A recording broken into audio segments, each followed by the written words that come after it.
Sebagai bangsa kelisanan, kita pasti sering mendengar dongeng yang juga sering disebut sebagai cerita rakyat, seperti dongeng Aji Saka, Bandung Bondowoso, Joko Seger, dan seterusnya.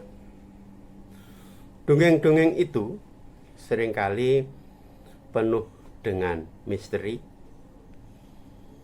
hal-hal gaib, bahkan tidak masuk akal atau ora mulih nalar. Lalu, apa kata pakar?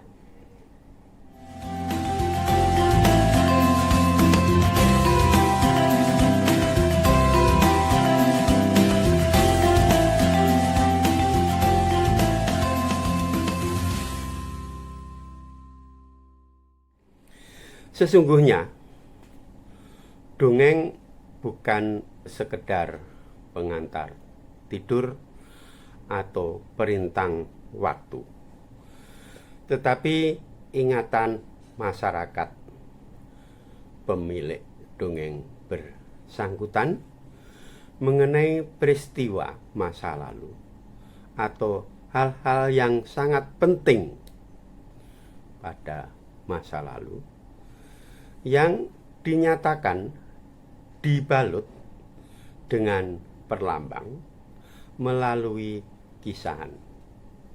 Itulah sebabnya seringkali kita menganggap dongeng sebagai sesuatu yang ngoyoworo, sebagai sesuatu yang mustahil, sebagai sesuatu yang tidak masuk akal.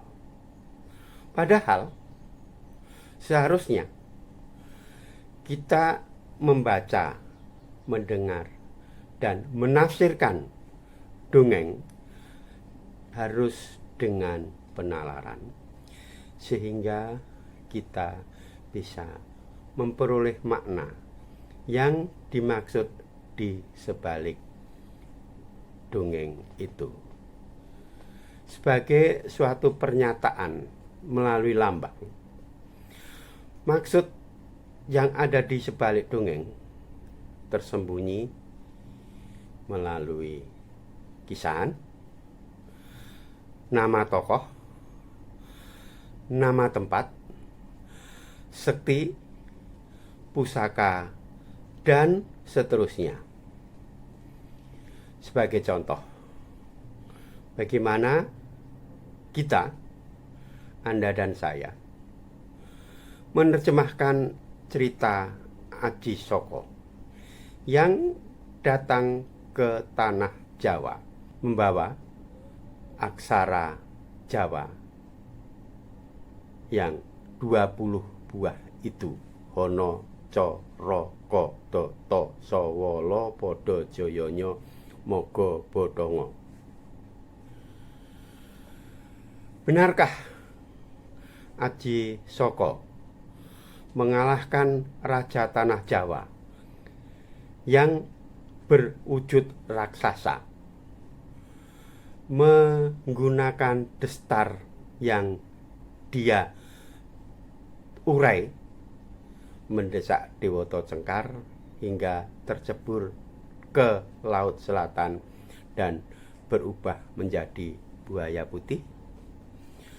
Betulkah aksara Jawa Hono Coroko itu merupakan perwujudan dari pengikut Aji Saka Dura Sambodo yang saling baku bunuh karena mempertahankan kebenaran masing-masing?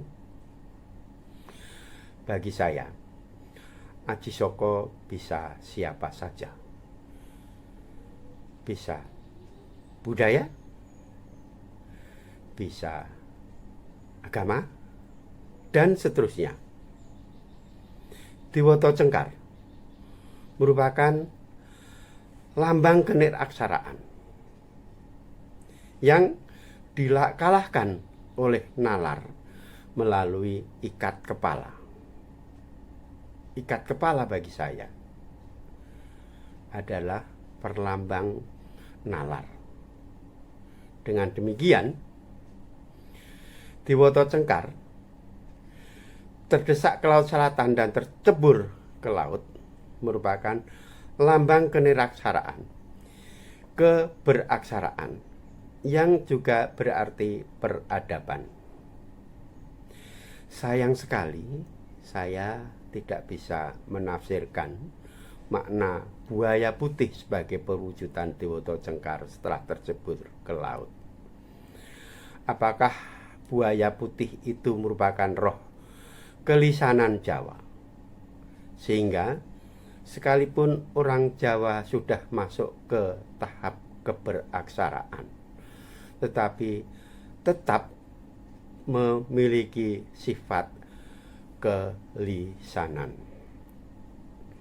Dengan cara itu pula saya membaca dongeng-dongeng yang lain. Dongeng Bandung Bondowoso Roro Jonggrang, saya memaknainya sebagai perwujudan atau kisahan mengenai perseteruan di lingkup istana Prambanan pada abad ke-9-10. Kisah Kanjeng Ratu Kidul merupakan personifikasi kekuatan rakyat dan penguasa di sepanjang pantai selatan pada masa Panembahan Senopati ingin merengkuh kuasa Pajang yang kemudian dipindahkan ke Mentaok menjadi Mataram Karta. Bisa jadi hasil bacaan saya salah. Bisa jadi penafsiran saya keliru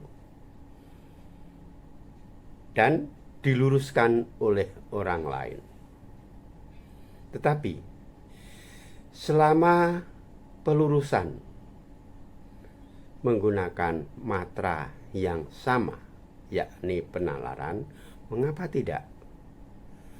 Justru dengan demikian, dengan berbagai macam penafsiran itu, kita menjadi kaya.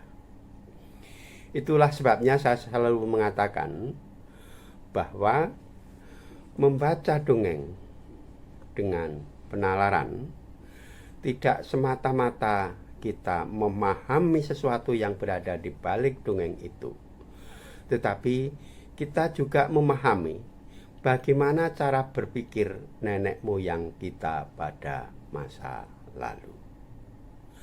Salam.